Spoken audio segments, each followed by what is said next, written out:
It's the first Friday of the month of September in the year 2025. Good morning. Welcome to the Morning News. And this is the first bulletin of the day on TV3. This bulletin is coming to you live from the news app here at Adisawe Kanda. We are live on Facebook as TV3 Ghana and on DSTV channel 279. My name is George Queening. Top of the stories is Cabinet approves new policy requiring Ghana's missions abroad to operate from state-owned facilities instead of rented premises, and also growing calls for the passage of a legislation on organ harvesting and transplant in the country. Also coming up this morning, key reforms for legal education, including setting up of a National Bar Council to administer examinations to determine who becomes a lawyer. We have details of these stories and many more coming up shortly. Stay with us.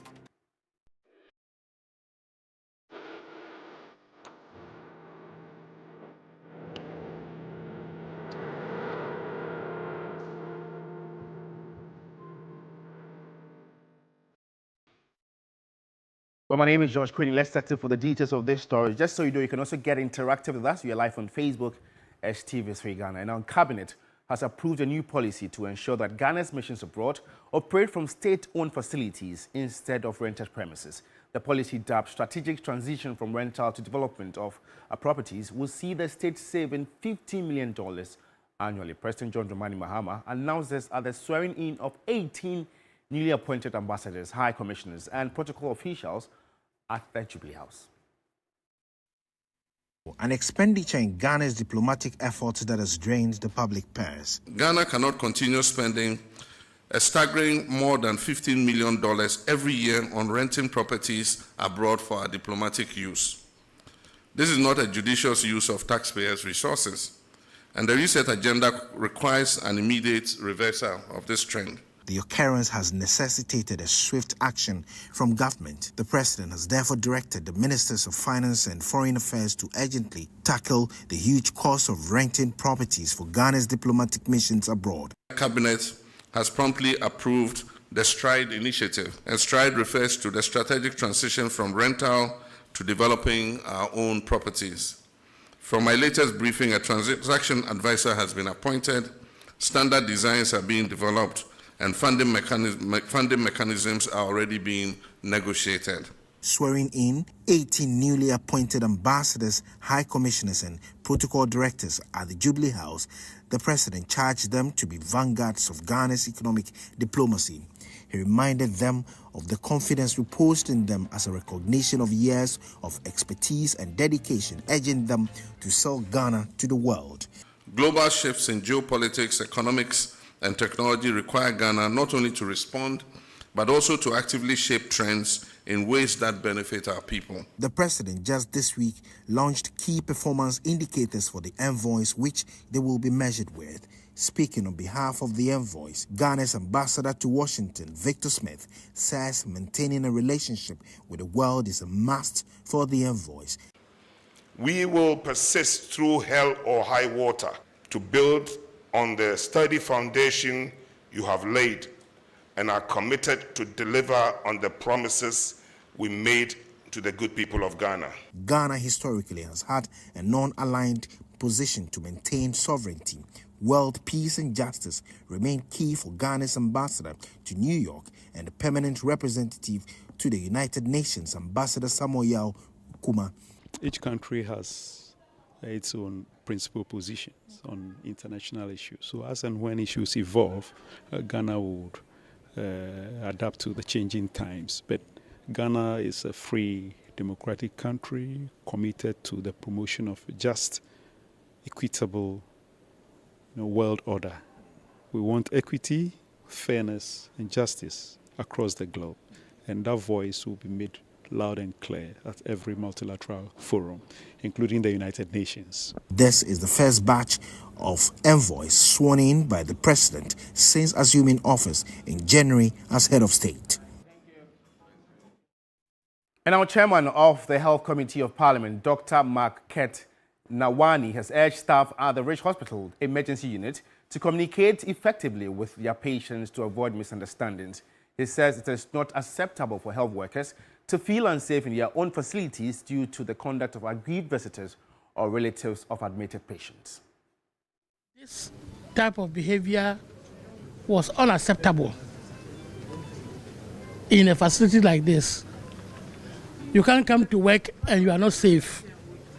You can't give out your best if you are not safe. So I want to use this opportunity to thank you very much. In fact, that's one of the reasons why we came here, to see whether your emergency unit is functional as it used to be. I've been here already several times, and I've seen that, yes, it's back to normal. And so let's hope that, such incidents will not happen. The Select Committee of Health will never support anybody who comes here for whatever reason to come and misbehave or to come and have exchanges with the staff. And we'll also use this opportunity to advise the staff to communicate more. I know most of you in your nursing schools and in your medical schools and other places, we used to pass our exams by learning, and you didn't need to talk so much. But when you come to the field, communication is very, very important. So let's hope that you communicate more with your patients. Let's still stay on health as the Greater Accra Regional Hospital continues to battle serious challenges ranging from inadequate accommodation to limited capacity and outdated equipment. Despite being one of the key referral facilities in the capital, the Rich Hospital is grappling with medical and operational setbacks. The Health Committee of Parliament on Thursday paid a working visit to the facility. Here's a report by Christian Yali. From limited bed space and outdated medical equipment to overwhelmed wards, the Greater Accra Regional Hospital faces difficulty in delivering optimal care to its growing number of patients. Rich, as it is popularly called, hosts some of the best units in the sub-region, yet is in dire need of upgrade. We all don't stay here, and it's a major challenge. You talk to my nurses, they take 2 or 3 trucks before they get to work. So these are some of the things that, it's not everything that is about money, but little things will go a long way to make the nurse happy at work. Accommodation tops the challenges, with most of the staff commuting from farther distances to work daily. We have people coming from Dodowa, Amasaman. I come from Kaswa on a daily basis. So it's a major issue. Yes, we have very few. What we have on campus, we've given to the house officers. And even the house officers, just about a quarter or a fifth of them who have accommodation.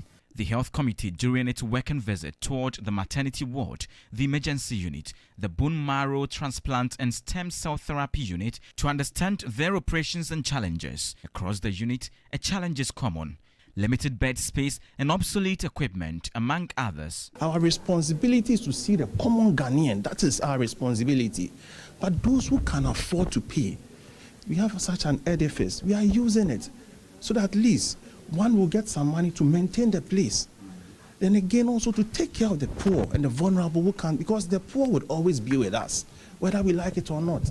And we have to ensure that we have a system that is taking care of them. Hospital authorities are seeking government support to complete the phase 2 of the facility to help expand their wards infrastructure, better accommodate their staff, and even procure new equipment. We have about 5 lifts. Only 1 is working as we speak. And we have reserved that for movement of patients. If that one too breaks down, then we'll be forced to use the breezeway, the ramp we use to climb up. What we have noticed is that a lot of the time, when we have people unhappy with the service, it is at a time when we don't have a lot of seniors around. But when the seniors are around in the mornings, we don't usually have a lot of these chaotic issues. Members of the Health Committee took turns to suggest ideas, demand answers to some of the issues, and also make suggestions to enhance the hospital's operations. The problems of not having the CT scan, MRI when we went around is quite unfortunate, because I know that there are specialists here who depend on it to make a final decision. Please, this should be considered as an emergency. You are doing well, but you have some problems, and we will continue to work for you. You are practically a teaching hospital, so far the clinicals are concerned. We are going to push that it is made a teaching hospital. Then you have your own board. Then at the level of the board, you can take your own decisions.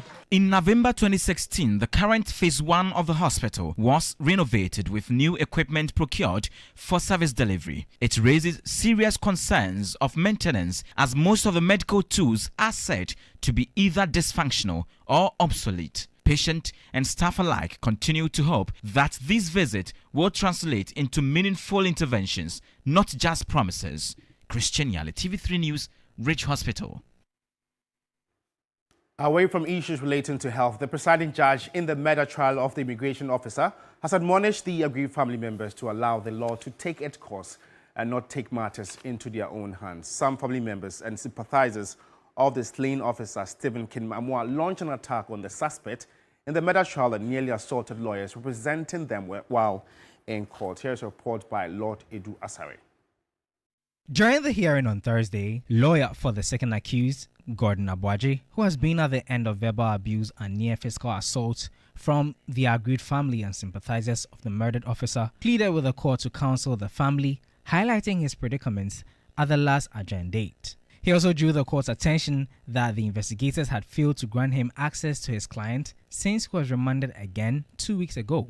Gordon added that the prosecution had changed the location where the second accused was being held, resulting in his family not being able to provide certain basic amenities he needs. He prayed for an order to allow him access to his client. The prosecution, led by Chief Inspector Achana, pleaded with the court for an extension of time to conclude investigations and sent the docket to the Attorney General for advice. He noted that police forensics have acquired certain gadgets which they needed to glean information from. The presiding judge, Abna Aso Ousu Omenyo, adjourned the case to October 9 to allow prosecution to complete the investigations. In her admonishments to the family of the deceased immigration officer, presiding magistrate Aso Ousu Omenyo urged them not to take matters into their own hands, but rather allow the law to take its course. Drama further unfolded when the aunt of the slain officer invoked curses on the accused persons.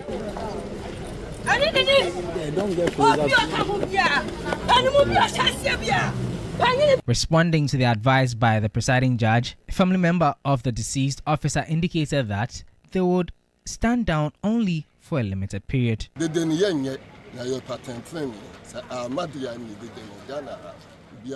We will no longer be hostile, but justice must be served.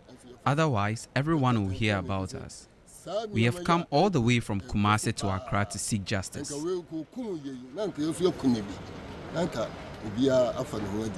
The family, however, seemed divided on the funeral details of the officer, Stephen King Amo. If the court wants us to stand down, the lawyer should return the body parts his client severed to us. If he had no interest, he wouldn't have represented the accused person. What is the law? We demand justice.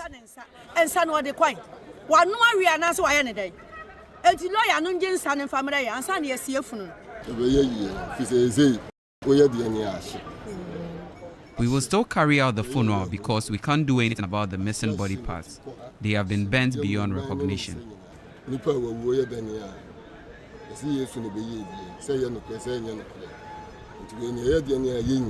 The case has since been adjourned to October 9 for continuation of the murder trial. Lord Idwasari, TV3 News, Accra. We demand immediate justice, and these are calls from relatives and sympathizers of the slain immigration officer. Let's know what you also make of this very development. We are active on Facebook.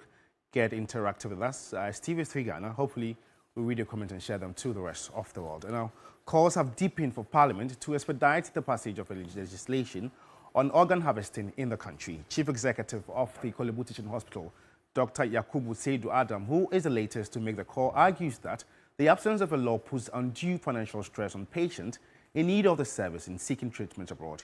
He made the call during a visit by the Parliamentary Select Committee to the hospital. Here's another report by Christian Yale. Our own population, if they need to do kidney transplant, they have to travel to India, to America, to the UK. We have the men here to do the work. If we get the legislation, it will help us. Me, as an eye surgeon, we do cornea transplant, and we can't get cornea here. We have to import corneas from America. The least you get cornea from America, $3,000, $4,000, $5,000. If we have the legislation, we can harvest the corneas here, and you spend not up to 500 Ghana cedis, and the patient will benefit. And in more news this morning, a group of civil society organizations are demanding a full implementation of the Domestic Violence Act as it identifies that there's persistent abuse and neglect of victims. At a media briefing in Accra, the group further called for increased funding for the Domestic Violence and Victim Support Fund. The Domestic Violence Act of 2007 was hailed as a landmark in the promotion of human rights in Ghana. The act is intended to protect all, especially women, against domestic violence and punish offenders of this terrible crime that has caused so much suffering and pain to victims. 18 years down the line, some civil society organizations say there still exist gaps in its implementation. Operating under the Gender Rights and Empowerment Project GRIP, some civil society organizations say there is compelling evidence from 6 regions including Adan East which indicates high prevalence rate of domestic violence. A survivor from the Adan East district, Populampo Elizabeth, recounts her ordeal. I've married with my husband and we have 4 kids. The violence is too much, beating, insults. In 2003, Legal Aid Commission came to my aid and solve the problem. After all, I said I will not marry him again. In fact, they encouraged me to be bold. I don't even know that I'm beautiful like this.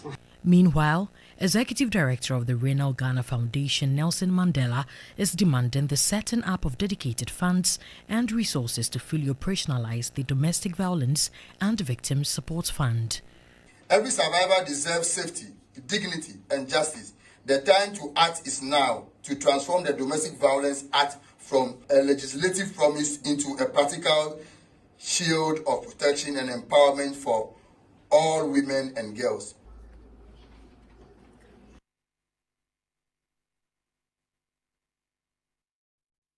In more news this morning, the Office of Attorney General has announced that a law set to reform legal education will likely be passed by the end of the year. A key change is to have a National Bar Council administer a bar exam, with the current practice of the Ghana School of Law being the only institution accredited to run professional law course halted.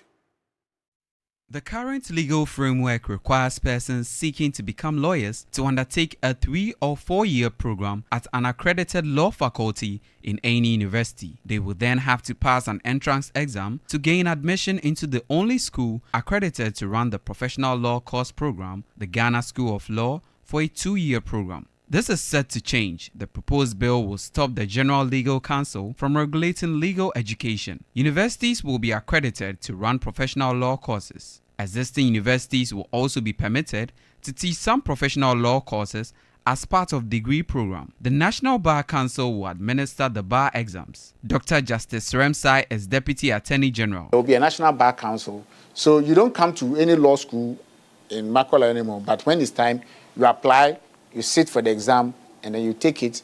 We are even considering the number of times the exams will be conducted every year. So it may be 3 times in a year, it may be 1 time in a year, but we have not yet reached that point.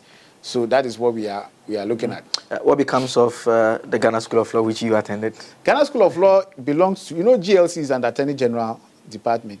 Okay. So it's our building, the facility is ours. So we may use this for other purposes, like training our lawyers or training investigators, but that decision would be, when you look at the lawmaking process, we have to do other consultation after the bill is drafted and everything. So those are some of the possibilities. And we have post-call people in the system. So maybe Ghana Law School will be used for, running programs for post-call people or other people, but it will not be the same Ghana Law School where everybody must attend for 2 years to become a lawyer. No, that will change. Well, on that legal note, we end the morning news. And for more news updates, you'd want to log on to our website. It's 3news.com. Alternatively, you can follow us on Instagram, TV3.gh. You're just a call away from looking this fabulous. And this print is by GTP and beautifully designed by Tough Seed Fashion. You can find them on Instagram and just look fabulous like myself. Thanks for watching. It's always a pleasure coming your way. Have a good morning.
Everybody get up on your feet right now. Let's go.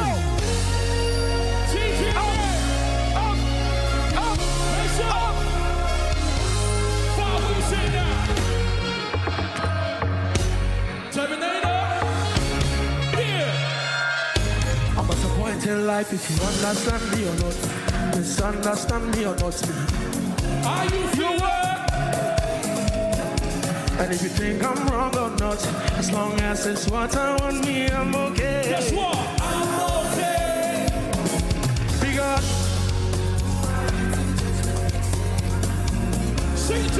I didn't love my life, got my peace of mind, I did try. I'm meant to win all this and this, and I didn't know what it only for. 1, 2, yeah, yeah. 1, 2, everybody, here we go. Yeah, yeah. I'm a sooner, ooh. Yeah, yeah. I pass it up. No, ooh. Yeah, yeah. Oh, I pass it up. Oh, no, ooh.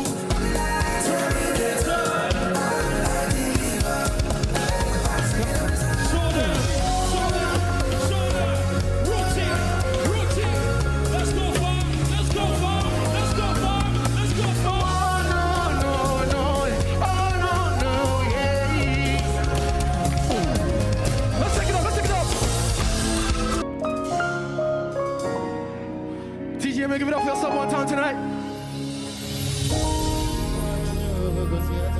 Tough.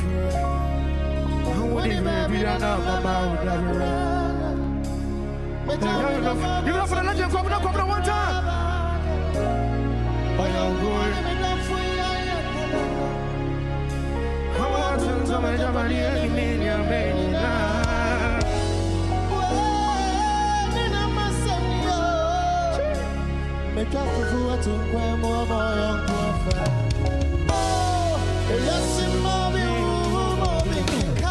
Let me take it up. What you say? Favorite story. Favorite story. Everybody put your hands like this. Yeah, yeah, yeah. Yeah, yeah, yeah. Yeah, yeah, yeah. Yeah, yeah, yeah. Yeah, yeah, yeah. And when you say far, yeah, yeah, yeah. Let me sing. Break it down, go. You are my favorite story. I know if you tell how this going, but I know it's self-purpose. I gotta continue. She like a story I seen before. She understand me till you don't. I've been here. Oh, no, 1, 2, 3, here we go. Sing. Come on.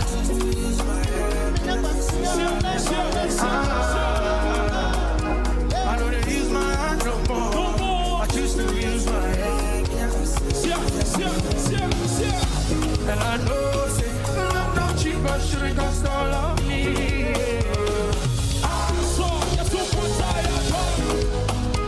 I'm a son of no cheap, but shouldn't cost all of me. Give it up for the legend one time. It's over. Continental. Continental, what you say? Go.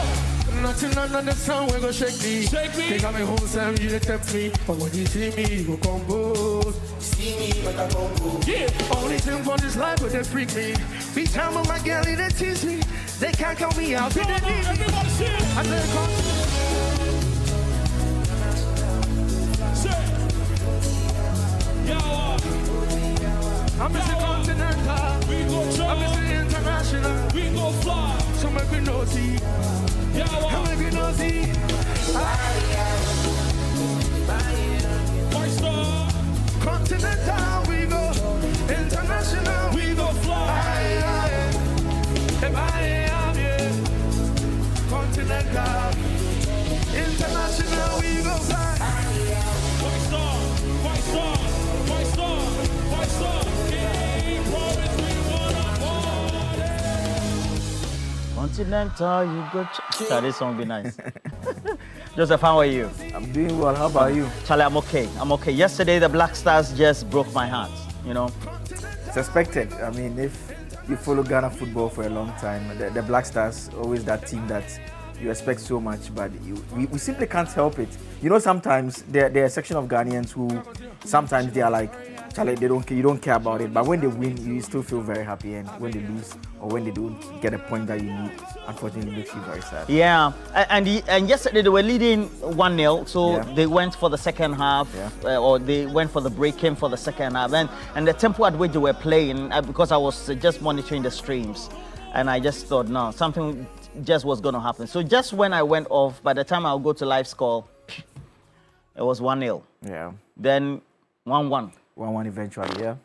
I said no. Yeah, I mean, the challenge now is that to an extent it makes our qualification very difficult. We still have a 3 points lead. So the table as it stands now, Ghana 16 points, Madagascar on 13 points, Mali on 12 points, and Comoros also on 12 points. So you have 4 teams potentially capable of qualifying, which would mean that Ghana, especially the next game against Mali, would have to win our next couple of games just to be very certain of a World Cup qualification. We know we are not going to be at the AFCON, so many Ghanaians expect the team to be able to make it to the World Cup in USA, Mexico. We want to go and over Canada. there, and Canada. Oh yeah, Canada. Yeah.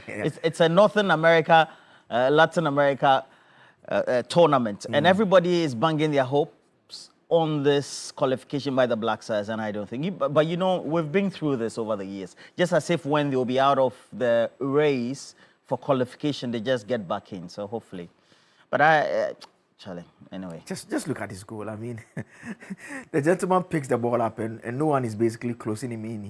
He runs all the way and questions are being asked. I mean, what are the defenders doing? Watch it. He picks the ball number 11. He just keeps moving.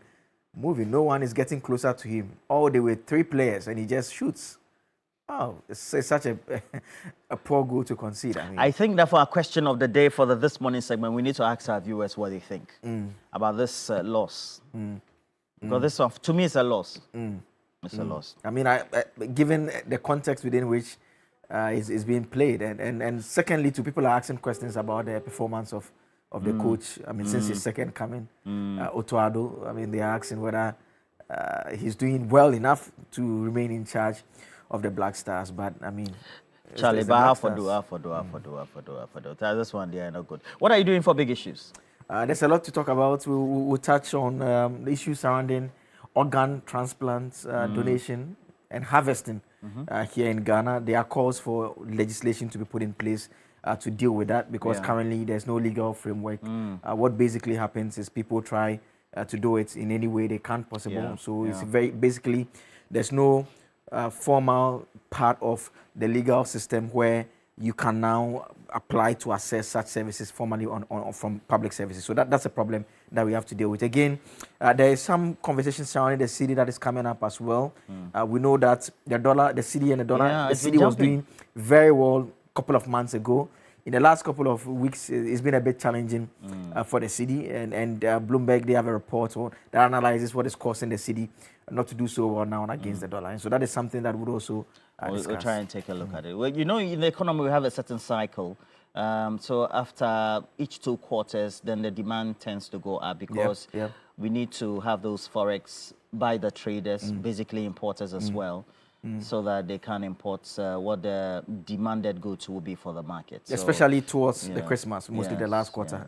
That's when a lot of people get a lot of items coming in for the celebration. So that also has come with its own impact. And I agree. I mean, the usual cedi politics is also back on the front burner. You can imagine we can't do without the political aspect of it. So yeah. Oh, but this when So who's coming? Is Dr. Zato coming? No, Mister. But let me say good morning to you, to Amadou. And Amadou is the lead designer for Sonar Fashions, and they made this beautiful jalabia as well as providing the dapila for me. And well, he got introduced to me by Johnnie Hughes, and Johnnie Hughes also is celebrating his birthday. Happy birthday to you, Johnnie Hughes, and know that all of us, we love you so much. Myself, your wife Regina, the kids as well, and all your friends, we do love you. And please, always be good as always. Happy birthday to you, Johnnie Hughes. Great guy. I love him to the max. But for all the things we have to do, please, we'll bring you the latest sports headlines as well. Talking about sports, the Black Stars, what the progression will be, what can be done as well. And so for all of you who have joined us, please make sure that you are here with us as well. And so our question of the day for this morning segment will certainly be about the Black Stars. What do you make of yesterday's match? Knowing what the outcome of that Mali match is, as well as how the table looks, what do you think are your own perception about their performance, the chances? Do you think you have the hope for them as they enter into the next match against Mali at home?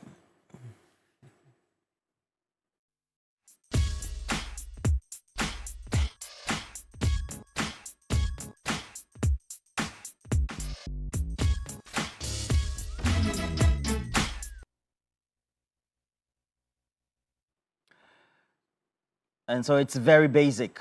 Yesterday's match, the Black Stars going to Chad and then drawing. What do you make of it as well? And we know what Joseph has said about the reality. There was no people or defenders or players, the outfield closing in as the Chadian got that ball into the net. What does it mean for you as well? On the other hand, Joseph, how does the table look currently? So currently Ghana is still on top of the table, 16 points, with goal difference of 10. Madagascar following closely by with 13 points. And the challenge now becomes Mali, Comoros all on 12 points each.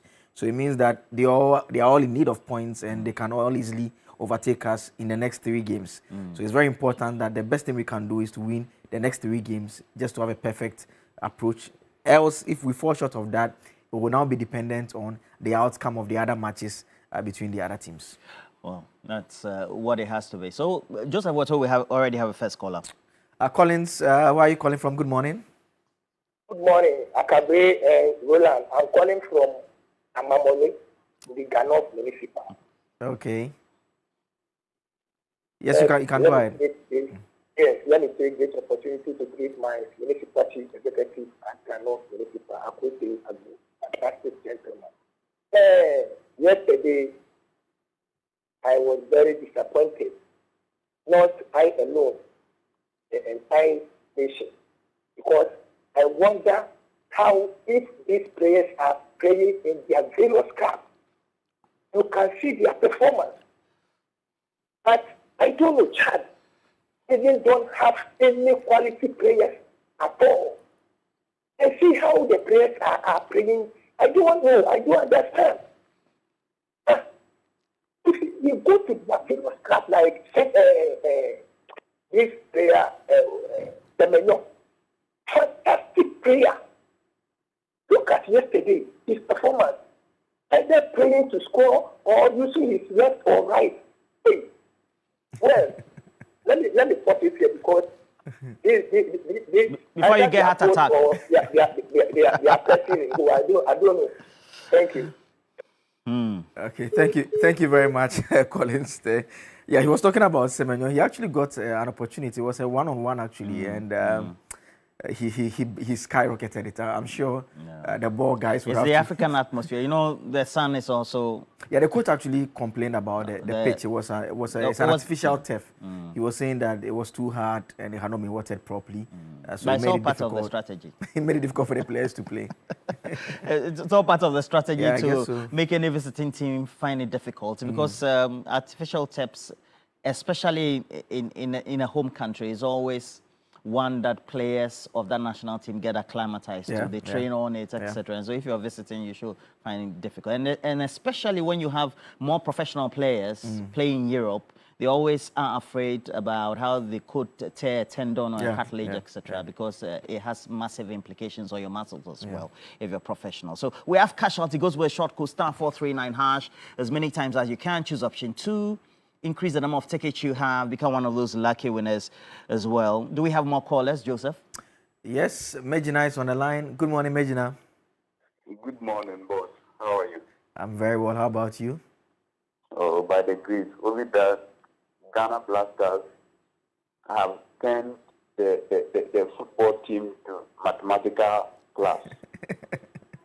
You see, anytime Ghanaian teams are playing, you have to look out for a mathematician to do the temptation for you. Else, you will never feel happy.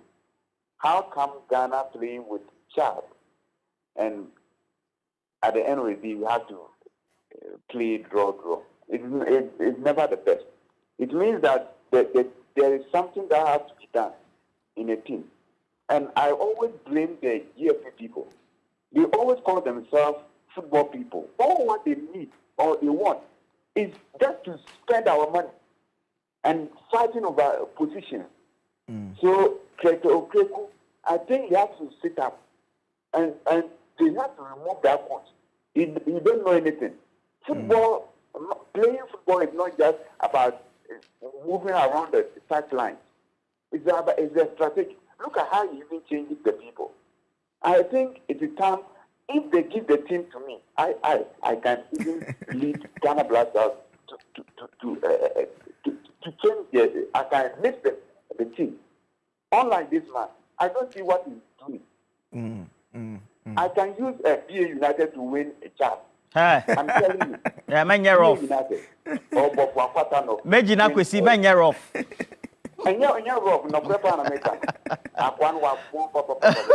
All right, thank you, Major. And we have a couple more messages coming in. ASP Gruzninski of the Takwa District Police, the commander, they're wishing you all the best for the day, says the Black Star just broke my heart yesterday, but all of you are doing well. And make sure you give me your designer's contact. I will do so as well. Wherever you are, he's up in Tamale, but can deliver all year round where you are.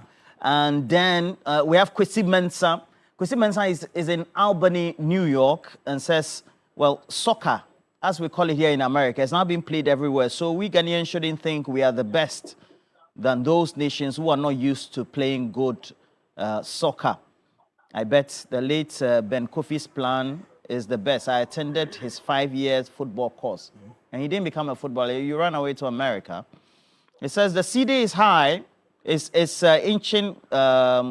Okay, the CD is depreciating, but it's still much better than what was experienced under the previous administration. Well, we have another caller, Joseph. Yes, Patrick is on the line. Good morning, Patrick. Good morning. Where are you calling from, Patrick? How are you doing? I'm doing fine yourself. I'm calling from Aikuma. Very well. Go ahead. Instead of them concentrating on how to go and play the ball, they were seriously interested in answering the minister's press conference. You see what has happened? We are waiting for them. Let them come back after Monday and come and answer to that press conference, and then they will hear the announcement.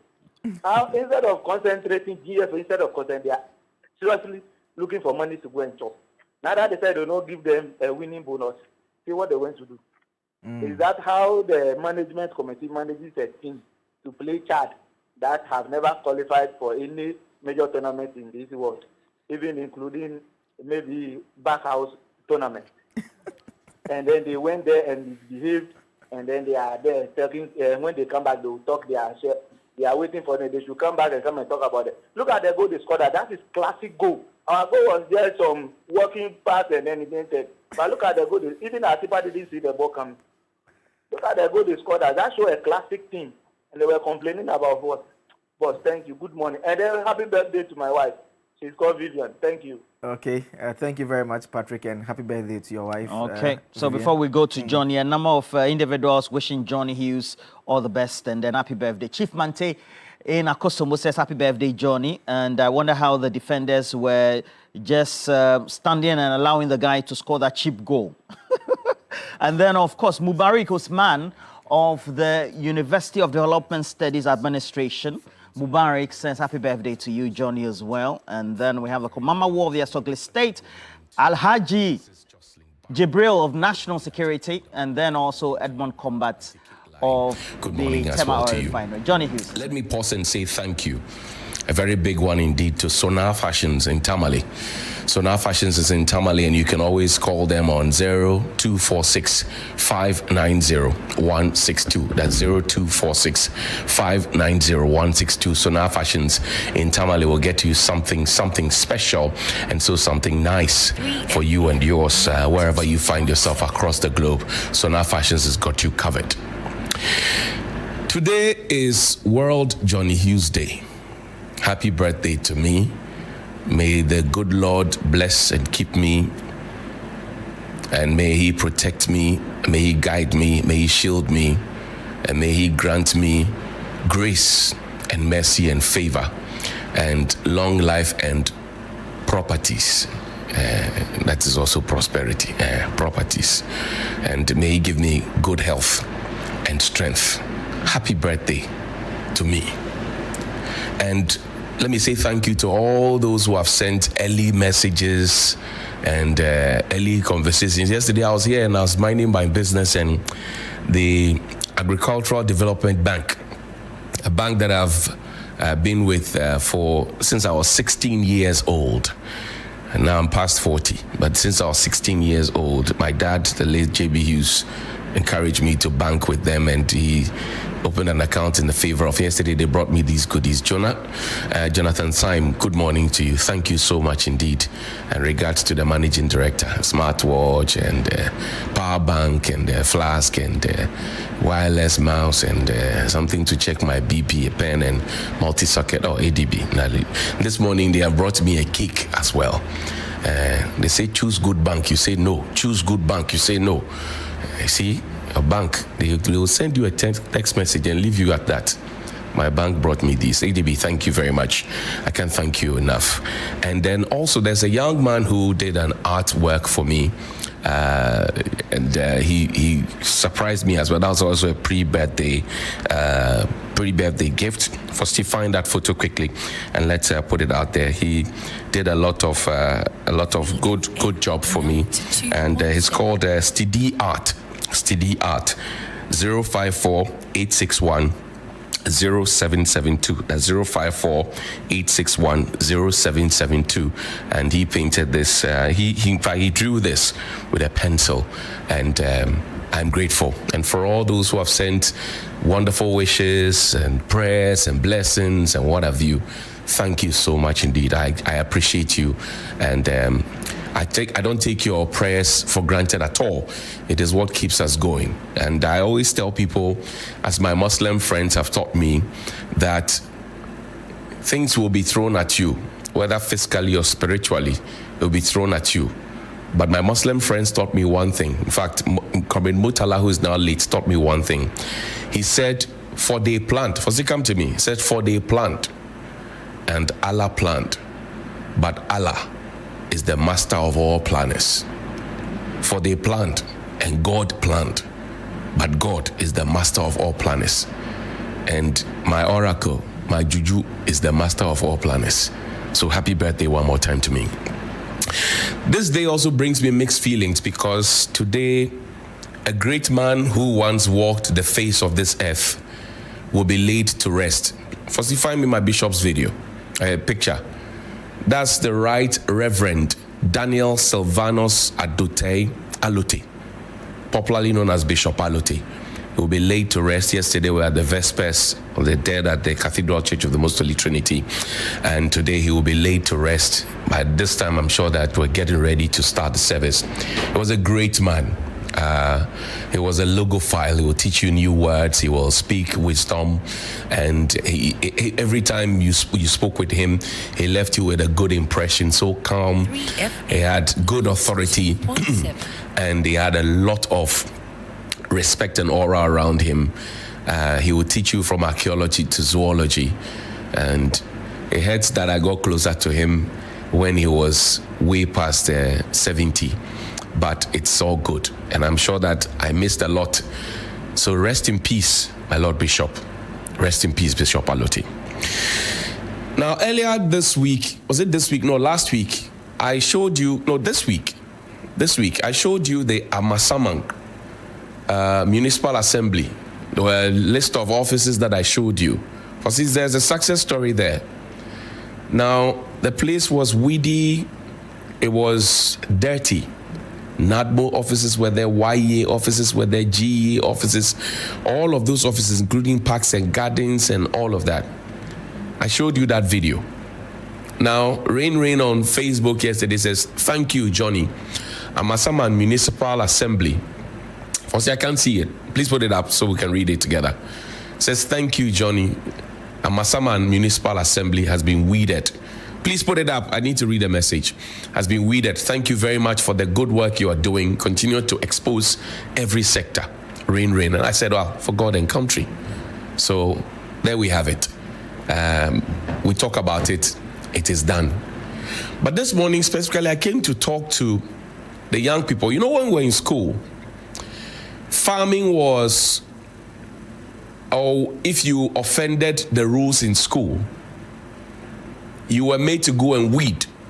That is, if your school had some bush. You were made to go and weed. That is, if your school had some bush. And I dare say that is what perhaps had made many people disinterested in farming. 92.7. And that is what will make people have the impetus to even look down on farmers. Elsewhere, farmers are the very, very rich in the society. One of my uncles who lives in the UK, Sir Charles Thompson, will tell you that the farmers are very, very rich. And I went to the UK, I saw it myself. Very, very rich. In our country, we look down upon them because we have created a certain impression that farming is for low lives, farming is for people who are not smart, farming is for what have you. And you have people who are actually supposed to be knowledgeable, who have gone to school to the highest level, supposedly, talk down at farmers for lack of emotional intelligence, allowing political sentiments to lead them and missing the road in terms of simple conflict resolution. Simple conflict resolution. Emotional intelligence. They threw it to the dogs because political paymasters asked them, go and be disruptive, that's all. Talk down at farmers. Without the farmer, there will be no breakfast, there will be no lunch, there will be no supper, there will be no snack. We have looked down upon farmers for a very, very long time. I have very, very influential friends who are farmers on a low key. In fact, the president of the republic, as we speak now, is a farmer. Alhaji Muniru was managing some of his farms for him. He was a farmer, the president of the republic. So what makes anybody think that if you are a farmer, or if you want to venture into farming, whether it is piggery, or you want to rear goats, or you want to farm tomatoes, plant tomatoes or onions or rice or maize or cassava or plantain or whatever it is, you are a low life. Who brought that idea? 3FM 9. And it is because of that idea, that's how come we even import Yimadie tribe. Yimadie, we even import it into this country. Kotoje, common Kotoje cow leg. Pig feet. We import all these things into this country. It adds on to how much we spend and how that affects the weight of our city. Because we are looking down upon farmers, forgetting that it is what they plant and what they bring in that actually gives us the nutritional capacity to be able to gain the energy to do work. It's a shame. And this should be something that the Agric Minister should pay attention to. I'm happy that they have started some, ideas to get school children to be interested in farming, etc.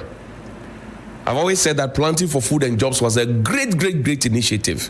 It was the poor implementation and the over-talking. Talk, no do. That was what brought us where we were. We spent money, we didn't see the food, we didn't see the jobs. If you read that policy, or you read that policy, or you took time to read that policy, you would have known that, for example, it took the shape of General Champon's operation Feed Yourself. And they said that every, every ministry, department, and agency was supposed to have their very own backyard garden or their farm or something like that. Go and check if that Greek ministry itself, within the 8-year period where we did Planting for Food and Jobs and one and so, whether they have a small garden that they even plant small tomatoes that can, fruit in 3 months. Go and ask them.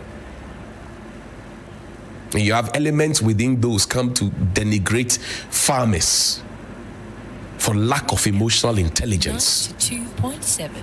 When push came to shove, you had to go and call your father to come and beg for you. Shameful.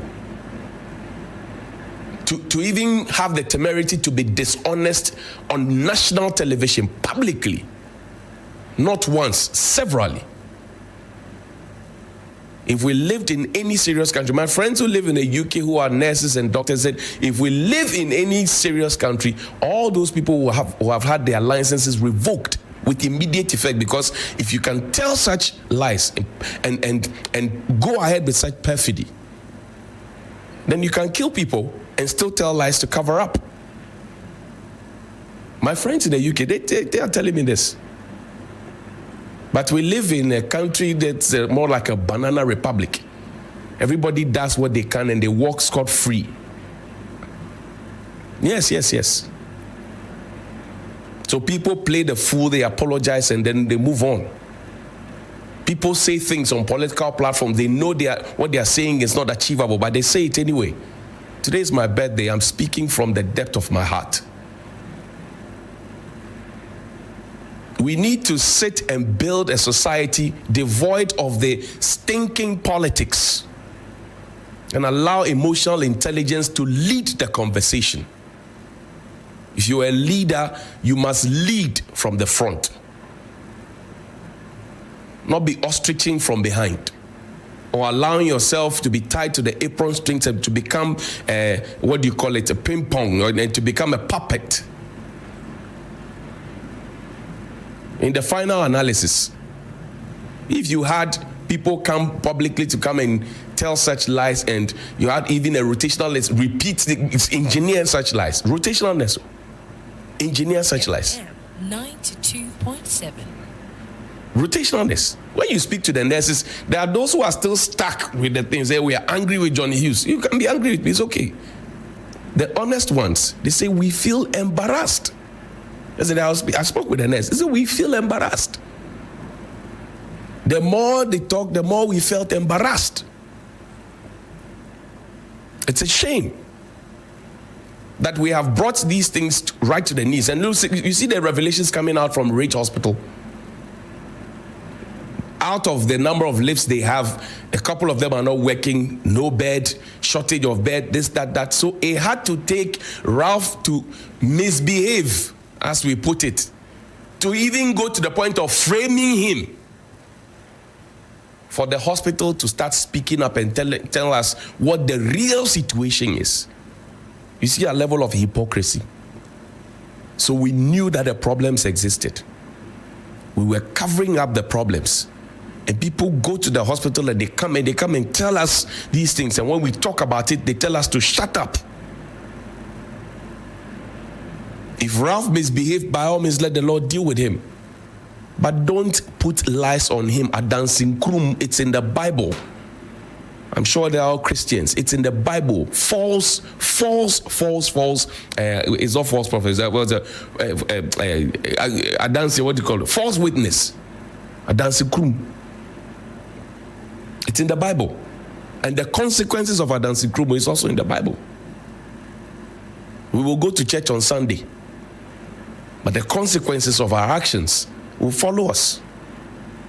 So if the Minister for Health had not been so smart and had not exercised emotional intelligence to have let cool heads prevail, and he had just said that, oh, my officials have told me this, so I am acting based on it, and he had not sanctioned the investigation, we would have framed the guy with lies.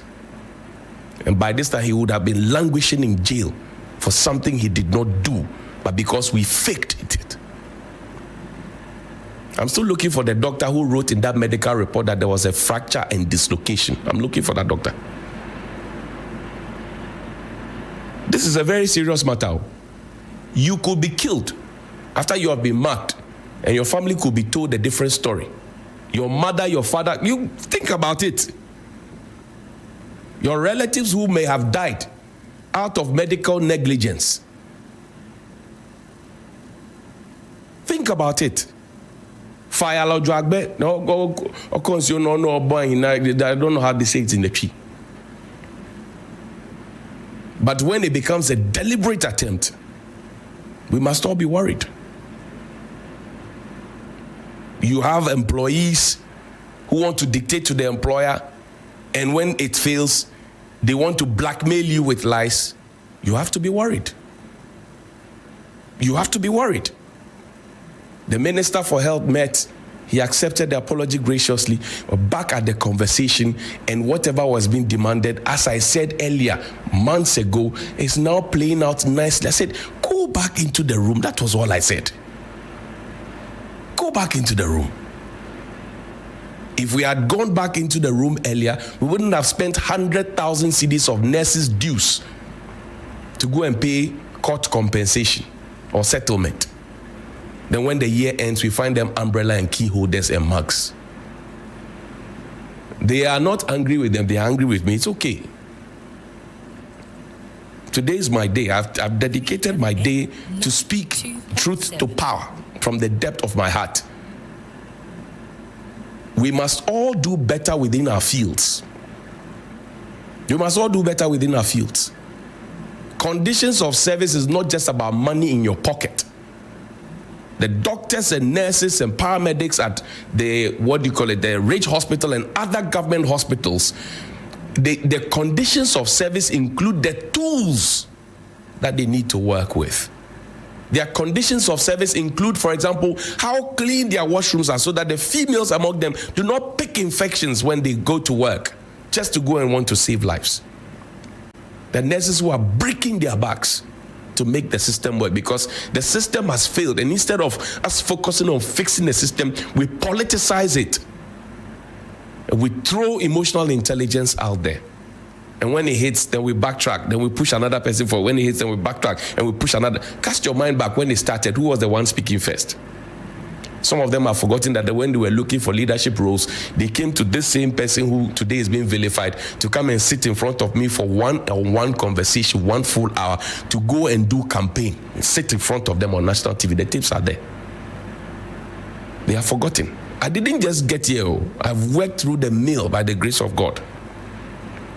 I've been diligent. The president, the former president of the republic, maybe you have not paid attention. When a journalist asked him, will he be available for the inauguration of President John Dramani Mahama, he said something. This was the man who had touted Agenda 111, gone ahead to say, we have launched it, we have done the biggest health infrastructure since independence, nobody has done it, He was asked, would you be at the inauguration? He said, no, I have a medical appointment outside. Kobe Bini, you, who can't even afford NHIS card registration.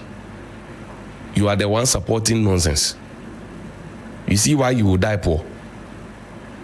The president said, he who said, I've done everything, health. He said, I will be outside the jurisdiction for medical checkup. Do you have what it takes to go outside the jurisdiction for medical checkup? No, I'm asking you. I'm asking you. If we fix it, I keep telling you, nobody will leave the UK or US or Canada or Germany or France and say that the health system is not working there, so I'm coming to Ghana to come and get better health. They won't come. They won't come.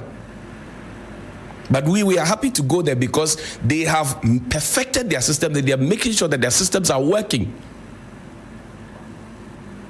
You're making sure that and it's so beautiful how you go there, you see somebody who's a nurse or doctor pushing somebody in a wheelchair. Here, your family members are supposed to be there, to be sleeping by you and to be doing it, to be carrying. Some of them carry the bedpans, they're orderlies. Some of them they leave it. The family members will have to come and carry it and go and toss it in the washroom.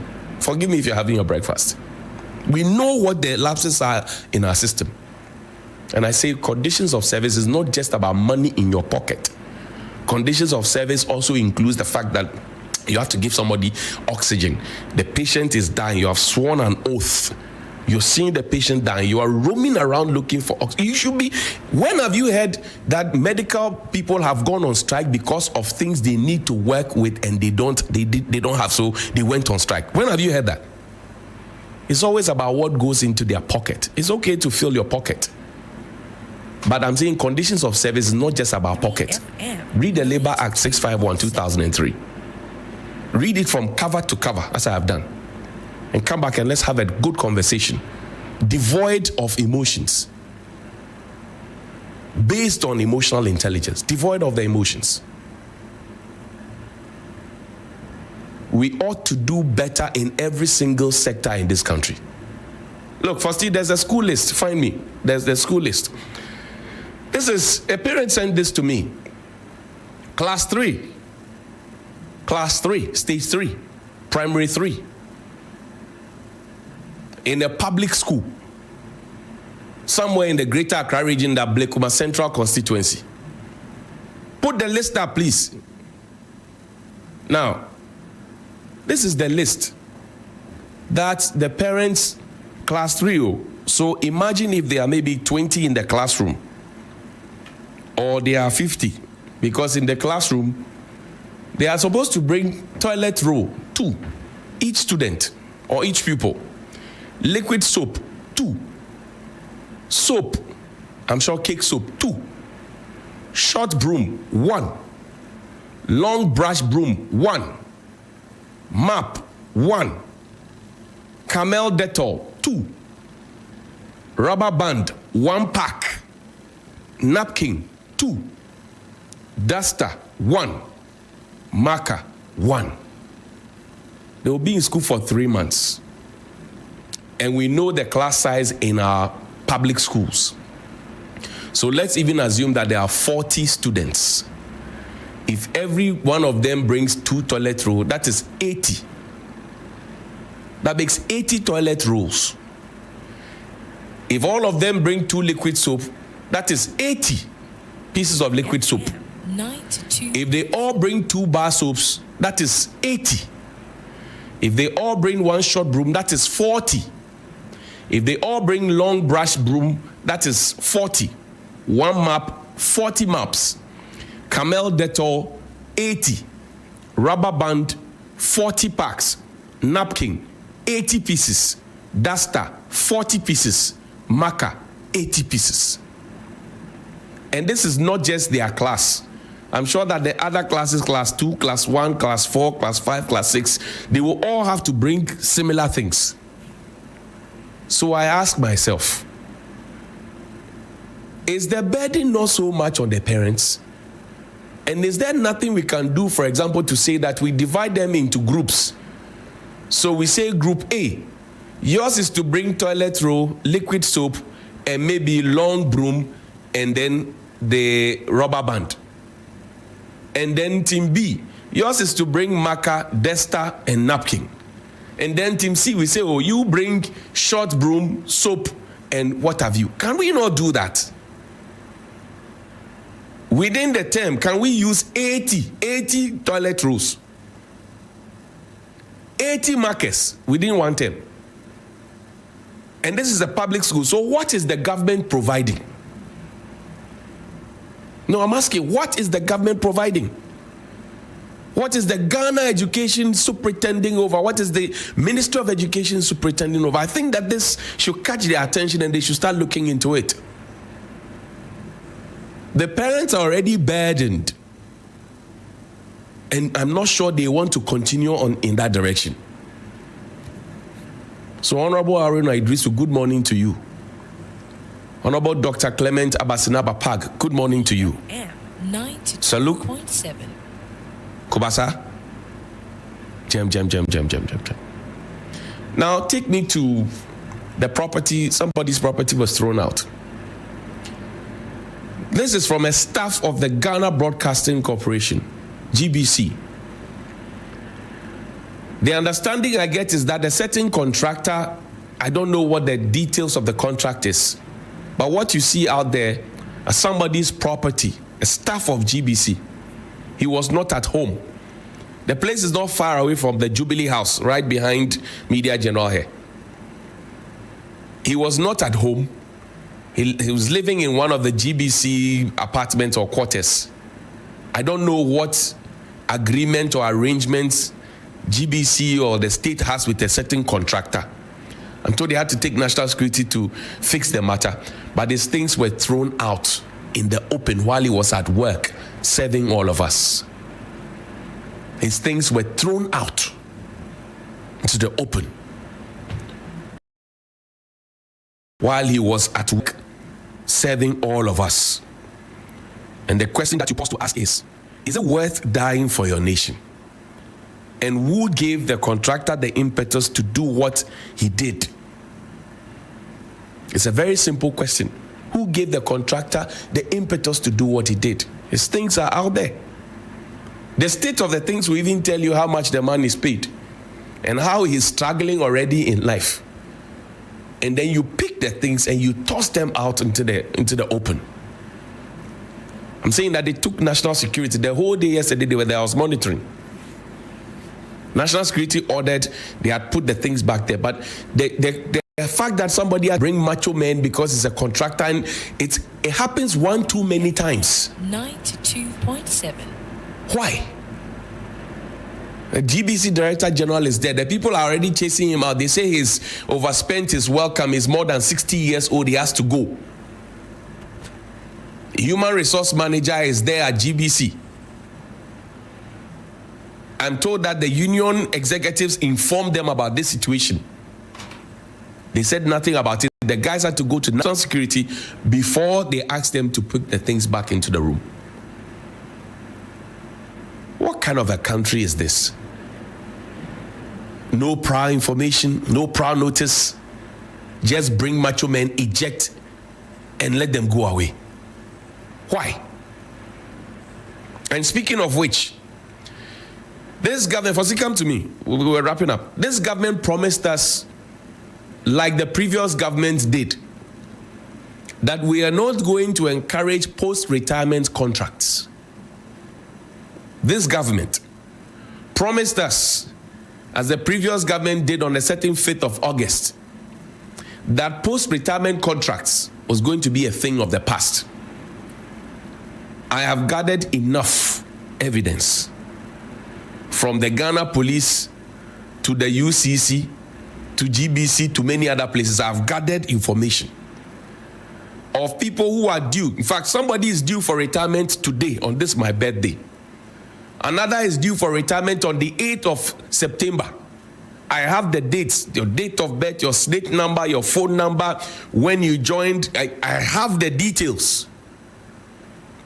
Don't let me put your picture and your details out here for you to go and be calling my uncles and my aunties and my bishop and my priest to come and say that they should come and talk to me. You know that it is time for you to go home. Please, clear off the road. We salute you for your good work, so that young people who are sitting at home can also get an opportunity, so people can also rise to the top, just as you had the opportunity to rise to the top. Why are you lobbying for positions? Why are you lobbying for contract extensions? And why is the government encouraging it when they told us they would not do that? The streets that queued to vote for you, they are not happy, I'm telling you. The post-retirement contracts that you suddenly are beginning to have an insatiable appetite for, please cut it. The streets, they are not happy with you.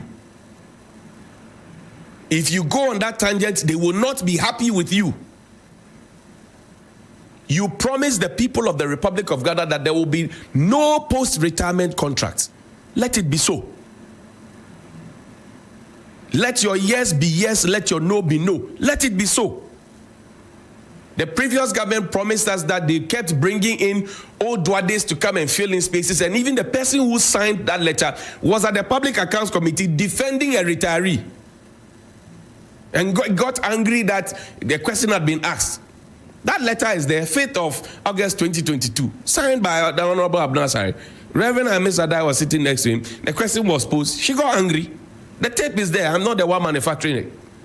All of it culminated into the loss of the MPP in the last election.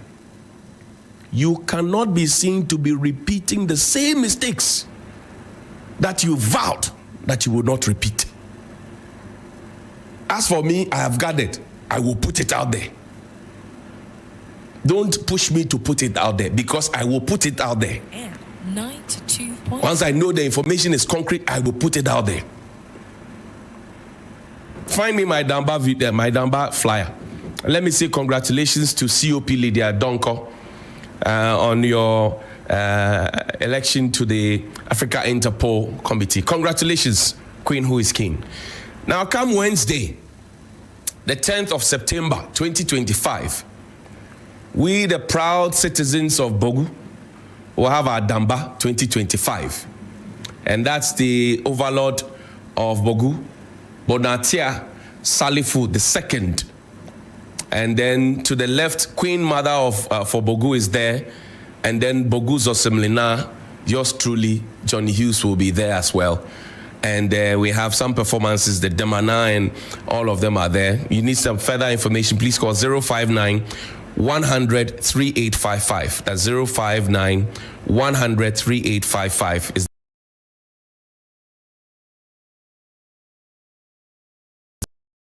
the Bona Palace, and it's going to be fire, I tell you.